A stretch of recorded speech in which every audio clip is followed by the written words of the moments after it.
regular Tuesday, November the 18th meeting. And I'd like to welcome everybody and call this meeting to order. We'll call it to order at exactly 6 p.m. The first item on the agenda is to have approval of the agenda.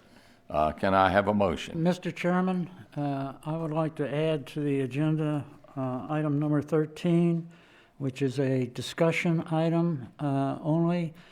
It would be discussion of C-PACE.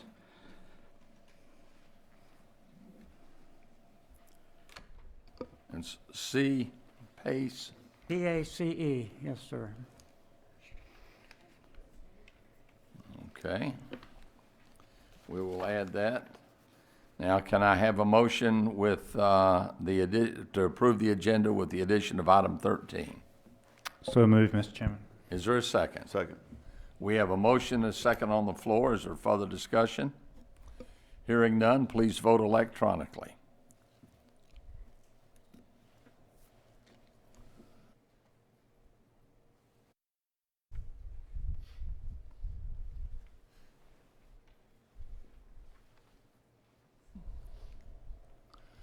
Voting is complete. Districts 1, 2, 3, and 4 vote aye.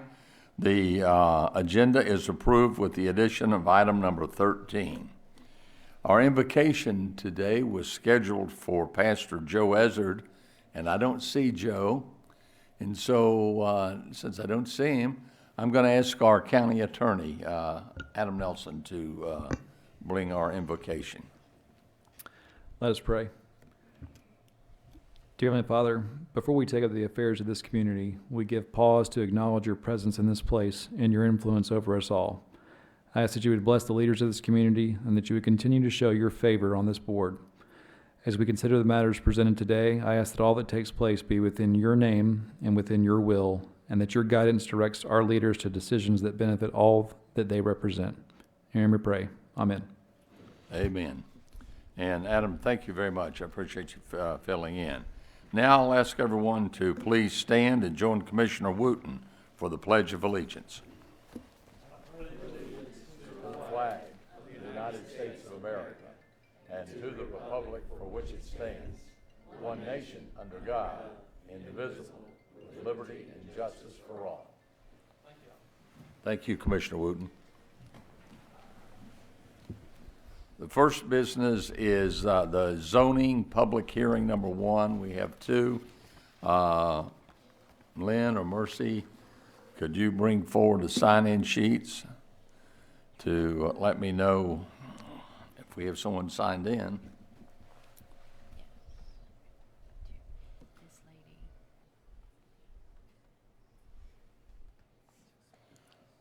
Okay, and it's...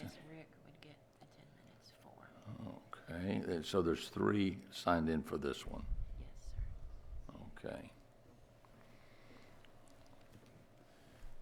This is a request by Rick McAllister, agent for Imperial Park Holdings, LLC, to rezone 3 acres at 301 New Phoenix Road from AG to C1, map 105, part of parcel 019, District 1. This item was tabled at the August 19th, 2025 Board of Commissioner meeting. The motion to table was made by Commissioner McElhaney, seconded by Commissioner Wooten. It has been re-advertised, and we're here to hear that today. Now, the folks that are signed in, we have 1 speaker for each side is allowed 10 minutes. Any other speaker will be allowed 3 minutes. And we will start first with the, I believe I go, Rick McAllister. Rick? And I'll remind you, if you don't use all of your time, it can be carried over. Rick McAllister, 1341 Beverly Drive, Athens, Georgia. I'm the agent for the landowner. This site is, we all recall, given a couple of months since we've talked about this, is located intersection of Old and New Phoenix Road with an area of approximately 3 acres. Surrounding land uses include C1 and AG, And proposed road access includes curb cuts on each of the existing road of New Phoenix and Old Phoenix. The requested zoning is an extension of C1 zoning, which exists on the eligible corners of this intersection already. So two of the intersections of the three parcels that can be rezoned are already C1. The intended land use for this property is a convenience store with fuel pumps. We do have a conceptual plan that's within the original packet. It has not changed. Illustrates the proposed amount of each use, including conceptual layout of interior roads. There are a number of standards that govern a zoning change, as you well are aware of, that are in your codes. Your Planning and Zoning Commission recommended approval for this zoning amendment application. Your director and staff has also recommended approval for this application. I would love to answer any questions you may have and like to reserve the rest of my time for rebuttal. Thanks. Questions? Commissioner Garrett. Mr. McAllister, looking through the materials, I appreciated the traffic study, but I found it a little difficult to get a high-level comparison between current traffic and projected traffic. Could you just outline that, please? Yeah, so there was a number of studies done by the county a number of years ago along the road areas in Putnam County, including Old Phoenix, New Phoenix Road. And so what we typically do is on this type of traffic study, there is a formula that you project annual growth of traffic for each year. So if you have X number of cars in 2024, well, they're going to increase by a projection, depending on what it is, by 5 or 10 or 3%, depending on where your area is. So you derive your existing traffic by what it is today times the amount of years it's going to take you to develop the property, and that's how you get your existing traffic flow. Okay, I understand that, but does the projection factor in increased traffic because of the development? Yeah, so when you have a convenience store with fuel pumps, the traffic is really more based on the amount of fuel pumps you have, because that gives you the more in and out traffic. The average use of a convenience store is one standard, but when you have 5, 10, 15, 20, 30, whatever, how many fuel pumps you have, that makes the standard grow higher and higher and higher. So when you have a proposed traffic count, you have to take the existing traffic calculation, introduce the new traffic condition, and then decide whether if it meets the warrant for a left turn and right turn intersection. In that traffic study, they did meet the warrant projected to do a right turn and left turn scenario. Okay, I suppose my ultimate question is, what is the projected difference between the traffic once this development, assuming it's approved, is complete versus today? Those numbers are in the report. I don't have a copy of it with me right this second, but what we look at is the warrants of if it's over a certain amount of left turns required per day or right turns required per day, which this meets and exceeds, then you need a traffic study. Then you need a traffic turning lane or for your project. So I just don't have a copy of the traffic study with me to tell you what the two differences are. I just know they've met the warrants to do right in the left turn lanes. But just roughly, is it a 20% increase, 50% increase, 100% increase? It's probably 20%, 15 to 20% increase in turning into the area. Yeah. Okay. So it's the turns that get you. It's not necessarily the amount of traffic that flows on the road. You're stopping and turning into a site. So you have to calculate how many turns it is. If it's more than a certain amount per day, then you have to put in a left turn lane or a right turn lane. Yeah, and I think we're talking about slightly different things. I understand that there's a volume trigger for certain turning lanes. I'm not really asking about that. Yeah. What I'm asking is the absolute projection of increased traffic. Yeah, there is an increased traffic projection. I don't have that report in my folder. It should be in your package telling you what that number is. It is. I just couldn't make sense of it, to be honest. Okay. Is that something when others are speaking, you could come back and let us know? Yeah, if I can grab it, I'll have it on my phone and I can look it up real quick and come back on my rebuttal. All right. And I just have one other question. I couldn't see anything in the document that made a business case for this particular development, meaning maybe it's implied, but meaning there's a need for this gas station because we don't have enough gas stations, or there's a need for this convenience store because we don't have enough convenience stores. I imagine that the owner must be thinking about that in terms of picking this particular development. I just didn't see anything spelled out in the documentation. Well, when you do something like convenience store, the market basically is derived from neighborhood convenience. So a convenience store is going to go where houses are. Okay, in this part of the county, there's houses there, projected more houses there, and it's a growth corridor in the county.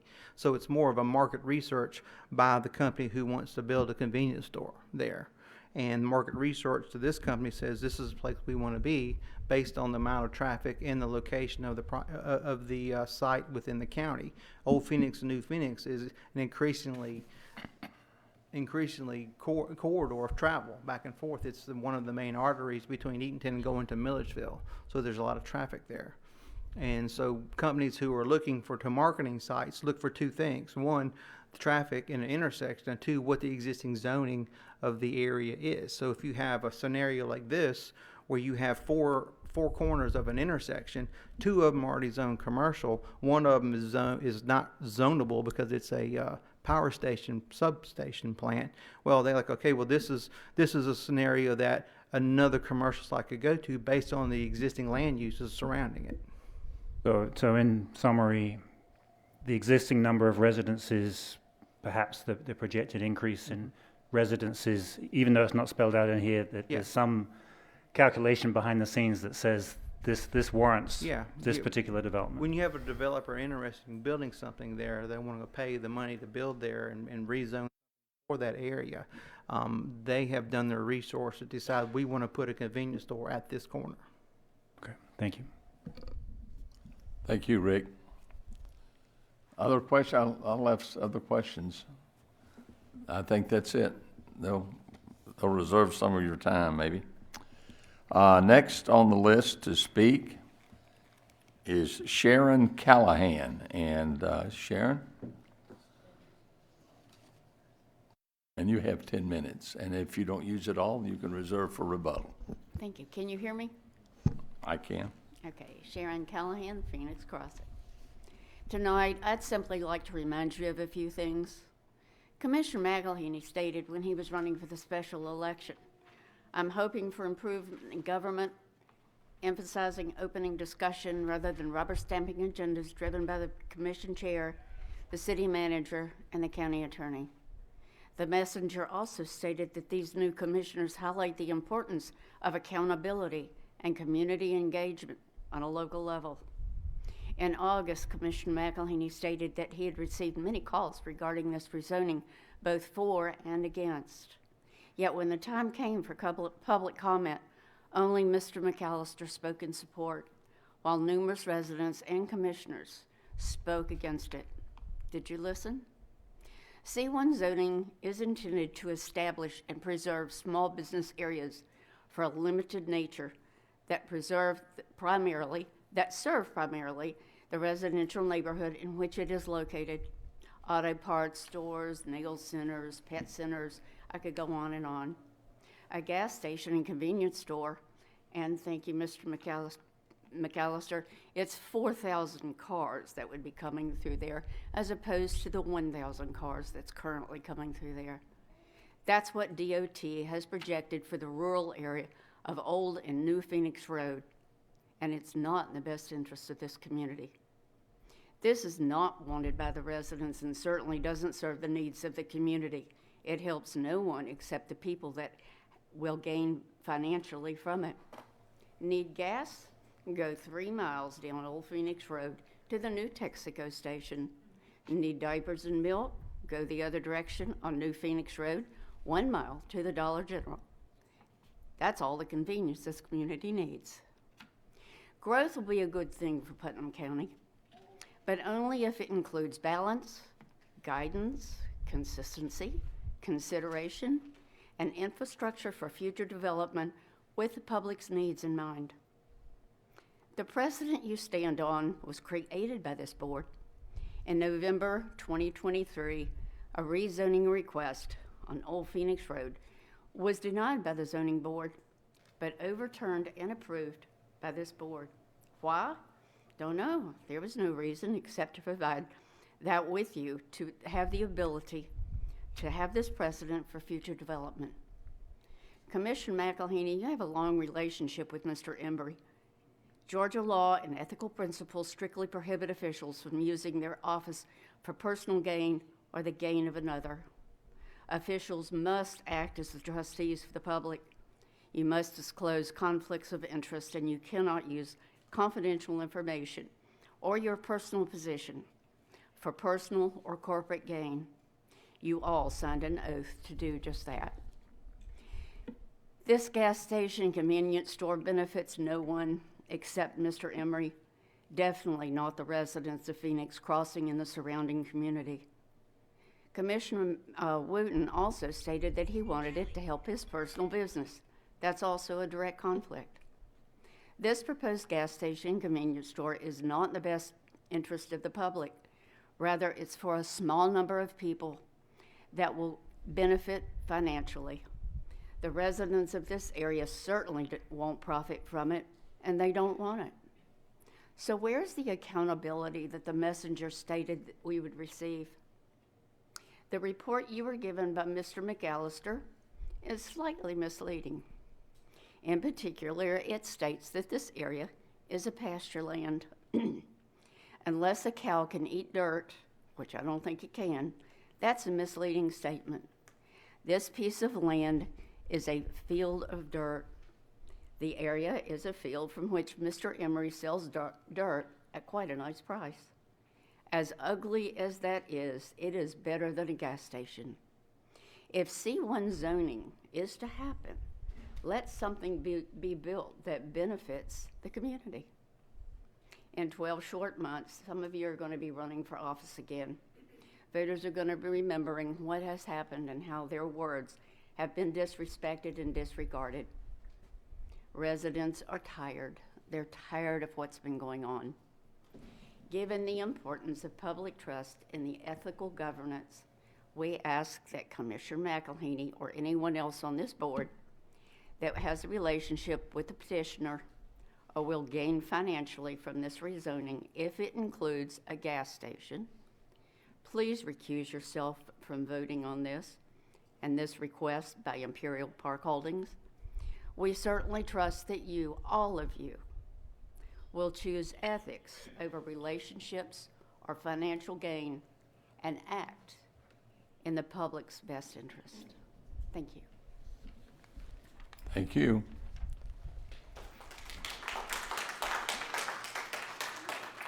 Next on the list to speak on this is Kay Copeland. Kay? And Kay, you'll have 3 minutes.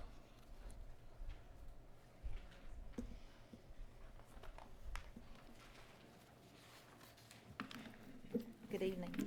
My name is Kay Copeland and my address is 141 Iron Horse Drive. First, let me say that I know you have all spent tireless hours honoring your civic duty to be thoughtful, responsible, and fair. Your job is not an easy one, and regardless of how you vote, I would like to thank you for doing your part to make Putnam County the best that it can be. I've been a lifelong resident of Putnam County, and my husband, Jesse Copeland Jr., has lived here since 1970. We own land both in Putnam and Greene counties, and we have recently gone through this very same process of rezoning in Greene County, which passed unanimously just a few weeks ago. So I understand both positions very well. This evening, I'm here to speak to you on behalf of Terry Embry and this particular rezoning process that seems to have upset the apple cart. Mr. Embry's corner piece of property has served Putnam County well as agricultural farmland for years. The harsh reality is that Putnam County is no longer finding itself described as a small rural community. We are now a thriving county experiencing unprecedented growth. With that growth comes the need for thoughtful planning and responsible commercial development. I think you will agree that the rezoning of this property will create increased tax revenue for Putnam County from both the land and the value increase and the business operation. Well-planned commercial developments bring direct benefits, tax revenues that support schools, infrastructure, and emergency services, amenities that residents and visitors increasingly demand, and opportunities that make Putnam County stronger. Agricultural zoning has value, but it cannot provide the same level of economic benefit at a time when our county faces both rising growth and rising cost of services. While I understand that this piece of property remains beautiful enough to give warm fuzzies to those looking for a Norman Rockwell painting on their way to their homes, lakeside retreats, or weekend getaways, the truth is that Mr. Embry's property is swiftly being taxed out of the business of being designated agricultural land. The Norman Rockwell painting that society wants to see comes with a high price. We understand that people value Putnam County's beauty. We do too. But progress cannot be frozen in time. Responsible rezoning allows us to protect what makes our community special while adapting to the reality of growth. This is not about losing an agricultural corner. It's about ensuring that development occurs in a thoughtful, balanced way rather than scattered, piecemeal growth. Growth is happening whether we want it to or not. Residents, many of whom moved here for the same opportunities and amenities that growth provides, are now demanding services, shopping, restaurants, conveniences that require commercial space. Rezoning Mr. Embry's property allows him to respond to that demand in a controlled, strategic way. Some opponents say that they want the property to remain residential or agricultural because of its beauty or because they fear too much development. Some say growth is happening too fast. Others say it's not the project itself, it's the fact that it will house gas pumps, while others say put a moratorium or why don't you leave it as it is. In reference to a few of these comments, first let me ask you to consider that some concerns about groundwater or health impacts from gas stations are often based on outdated information. Okay, your time is up. Okay, thank you. Thank you. That's all that have signed in. The next thing I will ask for is staff recommendation from Planning and Zoning.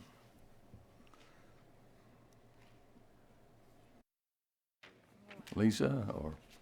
I can read it from here, but can you zoom in for me? Staff recommendation is for approval to rezone 3.0 acres at 301 New Phoenix Road from AG to C1, map 105, part of parcel 019, District 1, with the following conditions. 1. The property must be used for the purpose stated in the filed application unless approved by the Board of Commissioners. 2. The developer shall install both a right turn lane and left turn lane on Old Phoenix and New Phoenix Road per state and local guidelines. 3. This rezoning approval shall be conditioned upon the resurveying and recordation in the Superior Court of Putnam County of an accurate plat within 120 days of approval by the Board of Commissioners. A copy of the recorded plat shall be filed with the Planning and Development Department Director. Failure to file a plat pursuant to this subsection shall have the effect of invalidating the rezoning.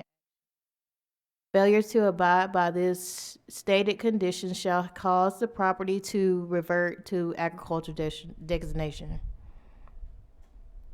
I think that's it. That's your recommendation. Correct? Does that conclude? Yes.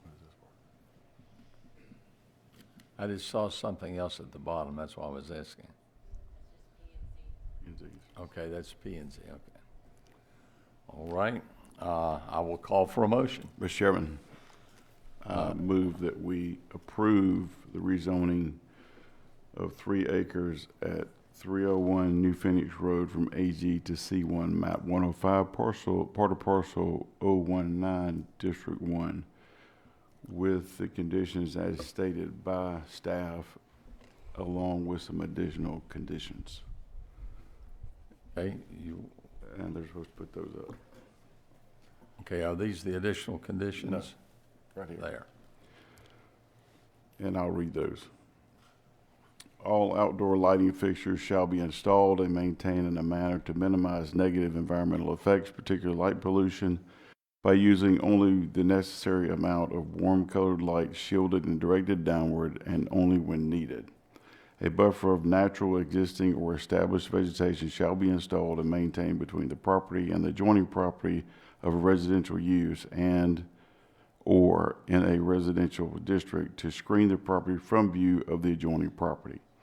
Exterior landscaping, including at a minimum sod and shrubbery, shall be installed and maintained on the property. Any dumpsters and or receptacles of waste shall not be located along the lot line of any adjoining property of a residential use and or in a residential district shall be located as far as practical away from any adjoining property of a residential use and/or a residential district, and shall be screened from view by a fence, wall, hedge, or other structure. Security cameras must be installed and maintained at all key locations, including every gas pump, store entrance and exit, and point of sale, to capture all activity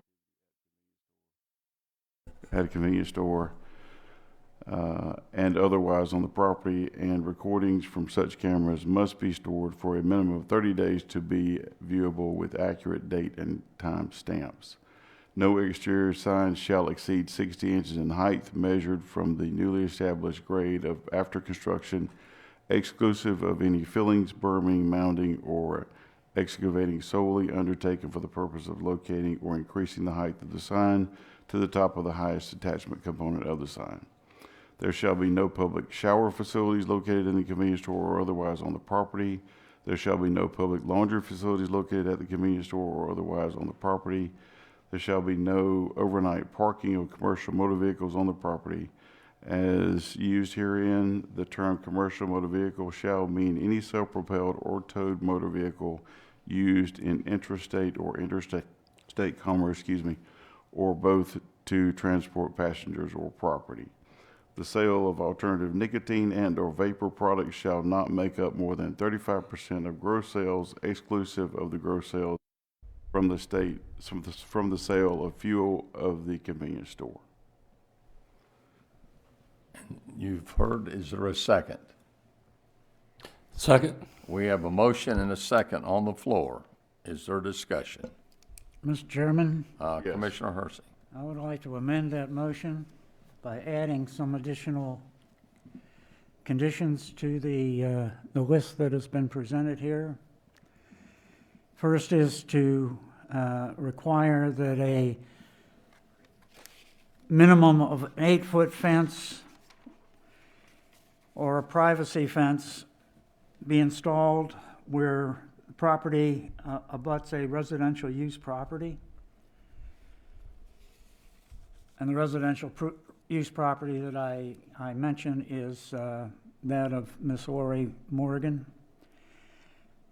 Second additional condition is that the convenience store contain public restrooms, or restrooms that are open to the public.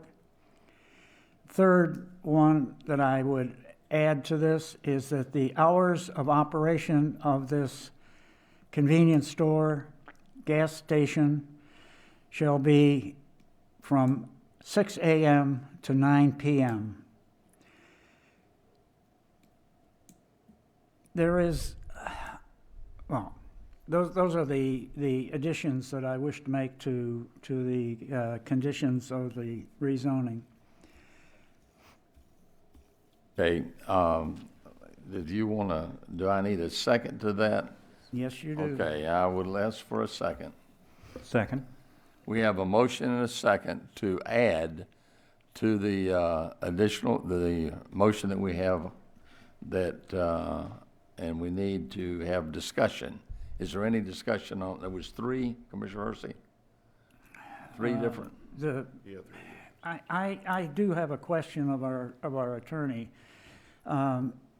Service stations, automobile service stations, such as this is a gas station, are required to have a 100-foot buffer for any residential zone.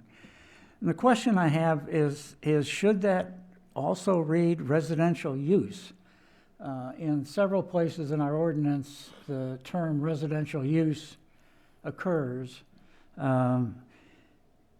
In this particular instance, it refers to a residential zone.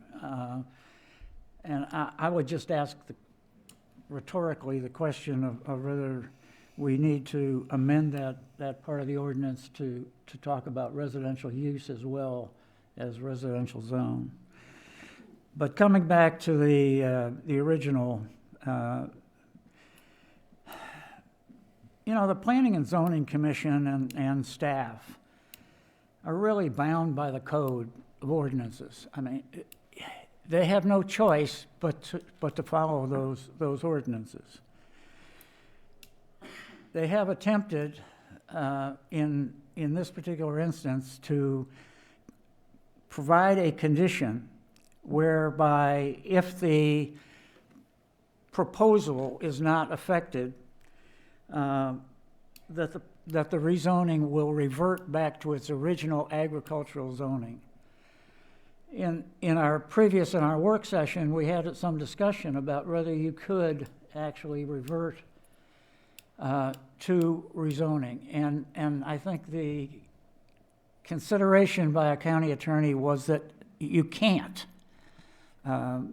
or you can, but you would have to hold another public hearing and do a rezoning back to agriculture, which is a difficult procedure to accomplish. So effectively, I do appreciate and I thank the Planning and Zoning Commission for attempting to do a conditioned zoning. I mean, it is, I think, the only way to go. In this particular case, though, I think it would have been far better if the applicant had come through with a conditional use rather than an actual rezoning. The problem for me is that twofold. One is zoning to C1, if we cannot hold them to their original design or plan, opens up a Pandora's box in which they can do anything they want that's allowed under C1. The second thing that bothers me is that our code and the Planning and Zoning Commission and our staff are bound by that code. Do not take into account the effects of a rezoning on the neighborhood and on the neighbors to that property.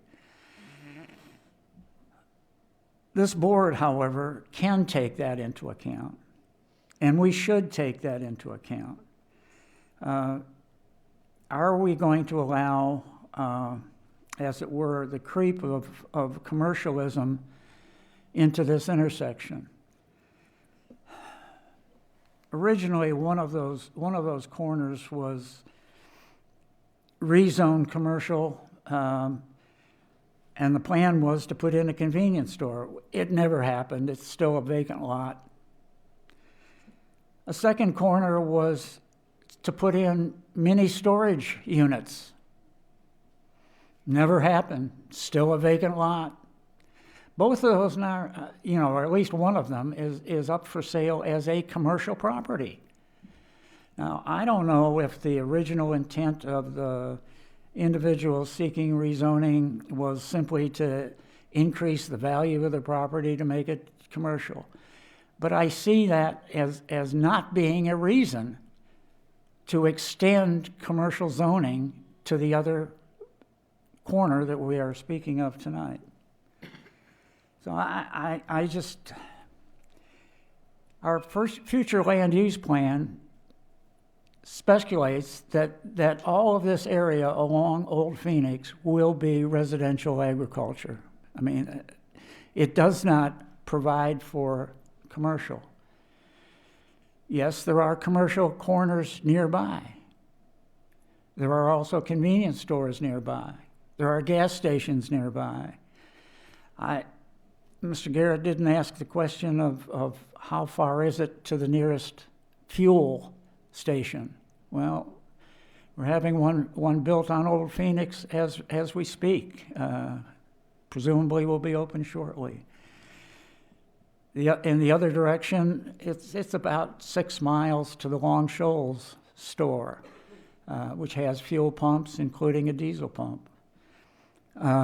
Going in the other direction along Pea Ridge Road at the corner of Pea Ridge and Scuffleboro, there is a service station, convenience store. I don't see the real need. for another convenience store, gas station at this particular location. And as we've heard from in the previous rezoning as well as this rezoning application, we've heard from the folks who live in that neighborhood that they do not want to have this type of operation there. Now, my amendment with regard to the hours of operation is at least an attempt to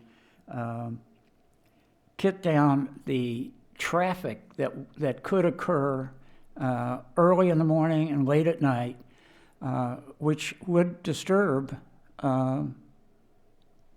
the residents in that area. Similarly, our code requires that a fence or enclosure be placed between Miss Morgan's property and the planned gas station. I have added that it should be at least 8 feet. Looking at that property, the site of the gas station is actually depressed because much of the dirt has been dug out of it. And so Ms. Morgan's home sits up a little bit higher. To put less than an 8-foot fence up there would subject Ms. Morgan to, or that residence, to a good deal of traffic, light, noise, etc. So, as our code requires and that's in 66-104, a solid fence is required. Now, why public restrooms? Well, if you're going to have a convenience store, where is the nearest restroom to that area? You have to go all the way back to Pea Ridge and Scuffleboro, or go up Old Phoenix all the way to Highway 44 to find a restroom. All right. So if you're going to put a convenience store there, what could be more convenient than to have a restroom that's open to the public? The fact is, there is no restroom that's open to the public between Eatonton and Sparta along Highway 16. Why? The main reason is that public restrooms are difficult to supply from a well. And this particular project requires use of a well.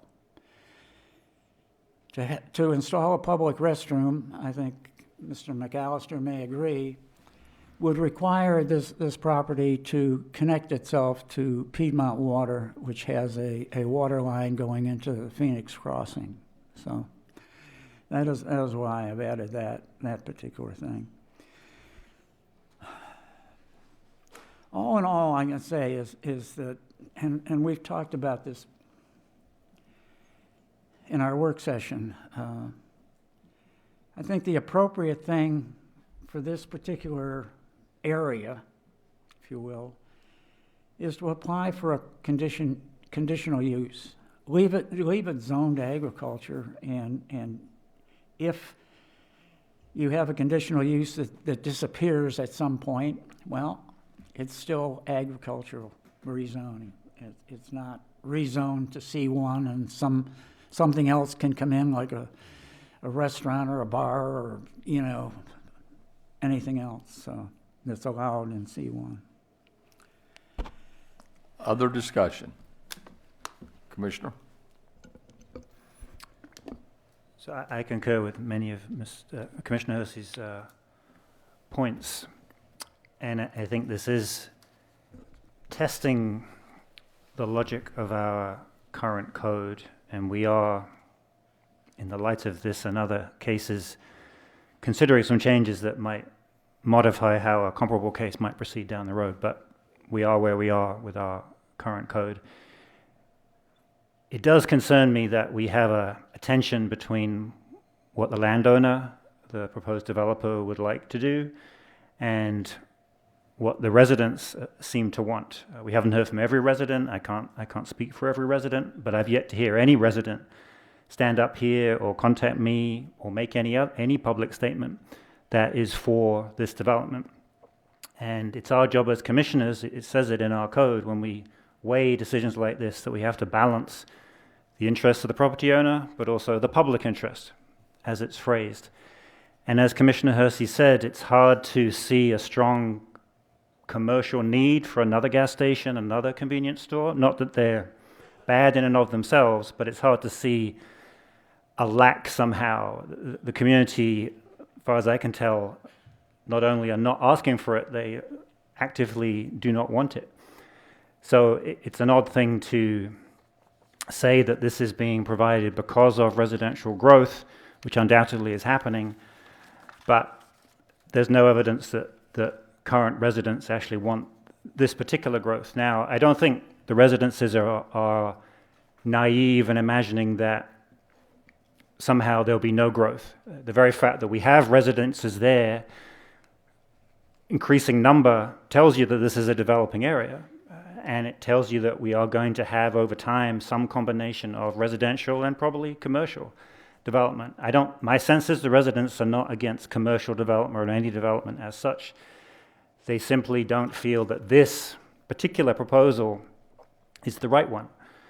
I think if it was a restaurant or retail or something that you couldn't just get down the road, something that was less concerning in terms of, there's going to be no sidewalks, for example. If I was a teenager living in these residences and there was suddenly a convenience store there and I wanted to sneak out and maybe play the lotto, or I wanted to get some cigarettes or something, I don't think that's, the 35% ratio Commissioner McElhaney put in there, it may be well intended, but I don't know. It still seems like a very high ratio. I don't know if that's a normal ratio. Is that lower than average? Even if it is lower than average, it still implies a lot of people buying stuff that I don't think is in the public interest. Yes, it's a free country. Yes, you can buy what you like, but I don't like the fact that us as commissioners are somehow just waving this through when we're supposed to be balancing, as it says in our code, the interest of the property owner and the public interest. So I appreciate all these conditions. I think they are helpful, but as Commissioner Hersey said, it's concerning to me that we have precedents from the two other parcels at this intersection that have already, for whatever reason, before my time, have been zoned commercial. But it is strange that neither have actually been developed. One, I understand there's a creek involved and that somehow wasn't ascertained before, and that's made development problematic. Why the others haven't happened, I don't know. But it's concerning that they're somehow saying a developer saying they're going to do X, and then nothing actually happens. Is that going to be the case this time? Are we, in our first condition from staff, we're going to hold the property owner to that particular development? It sounds like if they then said they didn't want to, they could still come back to us and potentially gain approval for something else. But so I'm still against this proposal. I don't think it's in the public interest, and I think we've sort of ended up in this situation for reasons that predate me and that I don't fully understand. I'm all for commercial development. I just think our code is a little too generous in what it permits for a new, immature area of development in this county. Our code does not, unfortunately, it needs to, but it does not distinguish between a mature commercial area and an area that has no commercial development at all, but somehow all the uses are allowed, and that's something we need to address. But again, we are where we are. We don't have that in place now. So again, I'm still against it. If there were residents here telling me they're for it, I might moderate my view.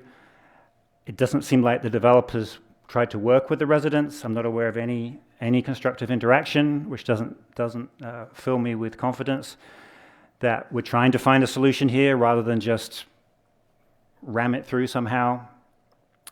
So I'm supportive of these amendments if this passes, but I'm hoping it doesn't pass. Before we ask for other questions in discussion of the board, I made a mistake. Rick, you have time left for rebuttal, and I'll ask you to come forward if you'd like to do some rebuttal, and then I'll come back, gentlemen.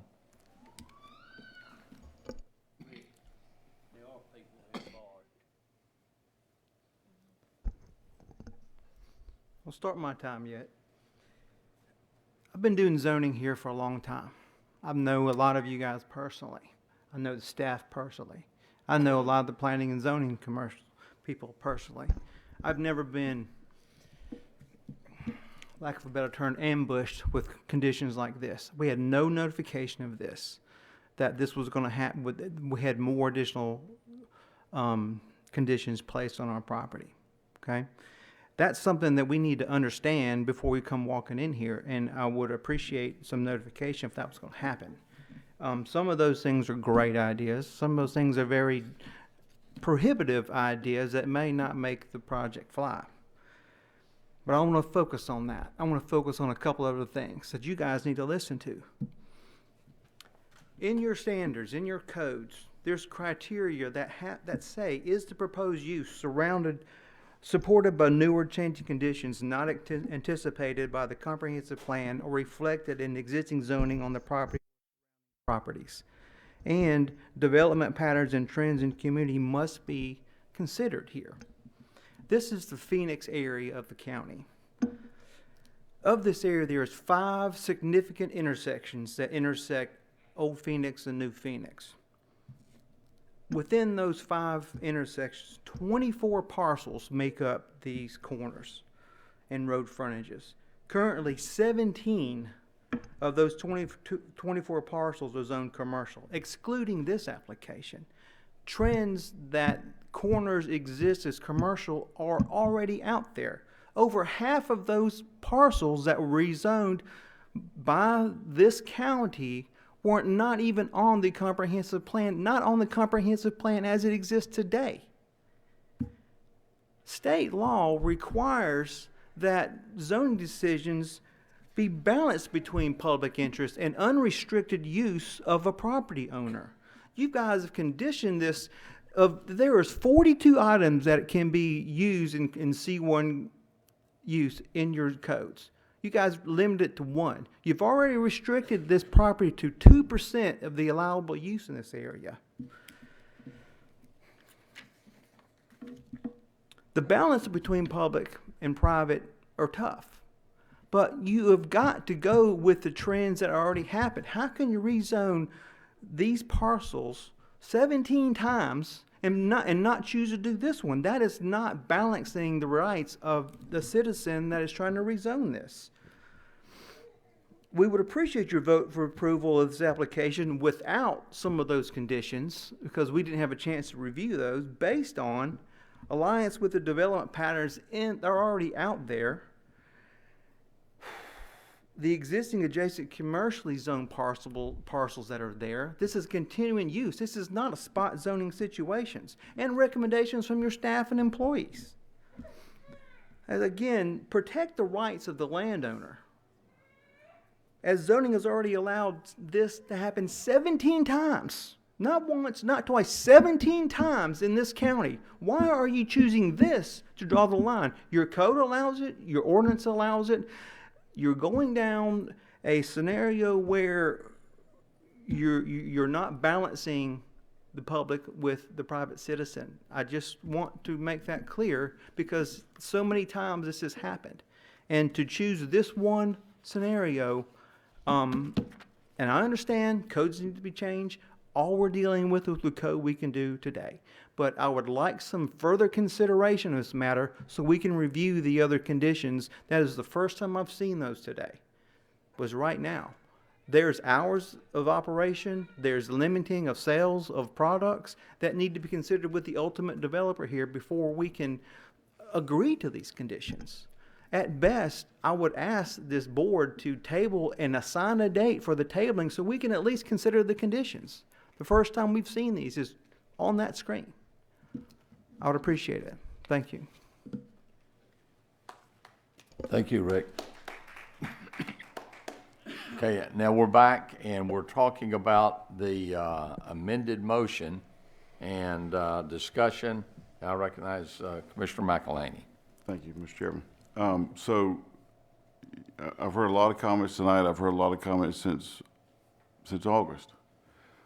I know that there are some that are against it, but I can tell you I've gotten phone calls of people that are for it. As Mr. McAllister stated, the landowner has rights, and zoning in Georgia favors the landowner. What I've tried to do is work with those that oppose it to try to get some conditions around it that make it more manageable and a better thing for that area. I wasn't going to do this, but I'll go ahead and address this. I've gotten emails and calls and accusing me of having a conflict of interest and all other kind of stuff. I can tell you, I know Mr. Embry. I've known him my entire life. He is a good man, and his they're very good as well. I'm not related to him, nor do I have any business interest with him. So therefore, I have no conflict of interest, Mr. Attorney. Is that correct? The Georgia code that prohibits conflict of interest in zoning actions limits to interest that the official has in either a financial standing or with members of family which are listed as spouse, mother, father, brother, sister, son, or daughter. So, given that, I am highly insulted that some of you would make that accusation. It is totally false, and if Mr. Embry was wrong, I would tell him he was wrong. And he would be okay with that, I think, because we respect each other. Now, we're sitting here as a body, and we are challenged with trying to look at those that are for and against and make some kind of agreement, right? Others say they've not heard from people that are for it. And I've asked some of those people that have called me, hey, would you come and speak? And they said, you know what? I don't need to do that because I'm calling you. You are my spokesperson. And they're right. They don't have to stand up here and speak. They're not obligated to do that. But if they call me, I'm going to listen to them. So that is why I've come up with those conditions. And a lot of those conditions, let me remind you, were given to me by Ms. Callahan, and I took those. And I told her I would take those into consideration. So all those things that have come off that sheet of paper there are a lot of what she gave me and some things I added that I felt like would make it a better fit for that community. So I understand there's a lot of tension and a lot of feelings one way or the other, but you cannot discount the property owner totally. And so I have to take that into consideration as well. So that's why these conditions are put forth like they are. We're not going to make everybody happy. It's just not going to happen. But growth is coming, y'all. So the best thing we can do is mold it to what we can live with. Okay? I've got an Ingles grocery store sitting in my front yard. Do you think I want that? No. But you know what? It's there. It's open all the time. But it doesn't bother me because the lighting is the lighting. I hear the generator running from it, but what am I going to do about it? I mean, it just is. It does not affect me at all. And in fact, my property values have increased since that thing came along. So, again, there are for and there are against. The property owner has rights as well. And so we have to take that into consideration. So I think these are the best things we can come up with to try to make it work for what the property owners have asked for from Ms. Callahan, and a few things that we, some of us have discussed as well that might make it a better fit. So again, not everybody's going to win this thing. Everybody's going to lose, but we got to make it work for everybody, okay? Other discussion? Yes, Commissioner Wooten. I would, I'm just trying to figure out how my gain would be. I don't think I'm gonna drive my tractor to that side of the county to fill it up with diesel. I wonder how my name got put in there that it would make it convenient for me anyway. But I'm just puzzled about that. And that's just, if you from Putnam County, you've known Emery's all my life. Personal friend, yes, all my life. Went to school with him, known his family. All the older families knew each other. But I'm not doing that because of what he is. I really think that this thing is probably going to work out good. I appreciate y'all. Other comments? Second. First, I would like to remind Mr. McAllister that our code, in fact, 66104, subparagraph I2, does require a privacy screen between a residential use property. So my amendment to this is not something that you should not have known about. But, Mr. Chairman, we are now considering my amendment. Your amendment, and we'll read those three items you're adding.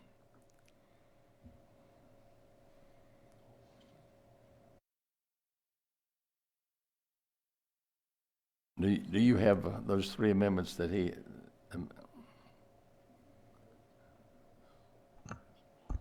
One of them was public restrooms. Yeah, to require a minimum of 8-foot privacy fence where the commercial property abuts residential use property, specifically Lori Morgan's property. The store would contain public restrooms, and the hours of operation of the store would be 6 a.m. to 9 p.m. That is the vote to amend the motion. So we'll call for the question, and we're voting on the amendment only at this point. Can we vote verbal on this, and then we will vote verbal. We'll start. But, Mr. Chairman, just clarify, what exactly are we voting on? We're voting on to add Simply to Commissioner add- Hersey's Simply three to items. add it to the motion, not to approve the motion at this point. Right, to be added to that motion. This is an amended, to amend the motion. Additional amendments to, or conditions. Okay, we're going to start with 4. How do you vote? Nay. District 3, Yes. District 2, Aye. District 4. Nay. And the chairman votes nay. So the amended motion fails. We're back to the original motion, which had Commissioner McElhaney's items to the list. And do we discuss that again? We have a motion and a second. Fine, if you want to. Do we need to discuss that anymore? Yes. Well, I would just like to raise the question with my colleagues. I sympathize with Mr. McAllister's point. I was not aware, he did not know about those proposed conditions.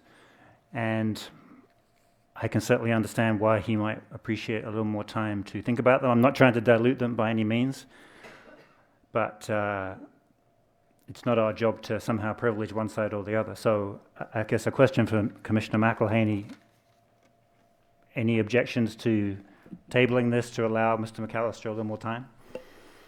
I think this has gone on long enough, and I would really like to put this thing to bed tonight.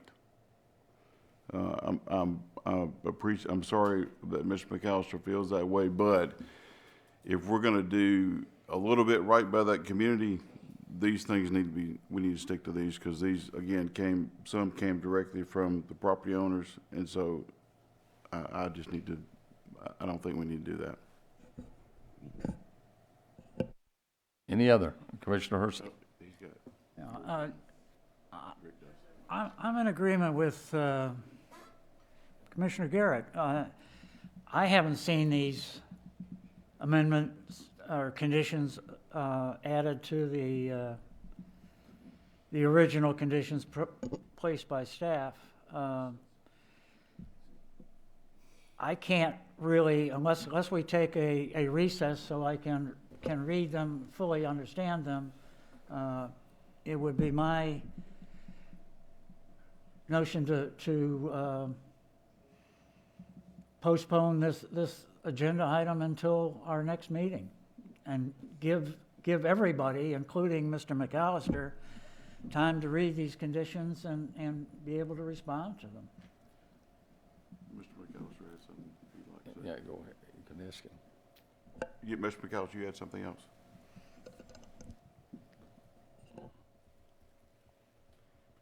During discussion, we did have, you know, an understanding more of the conditions. It was just thrown on us, and we are okay with what's on the board through these 10 conditions, if that serves the board. And I do want to apologize for, you know, my speech earlier. I was a little just caught off guard. Okay.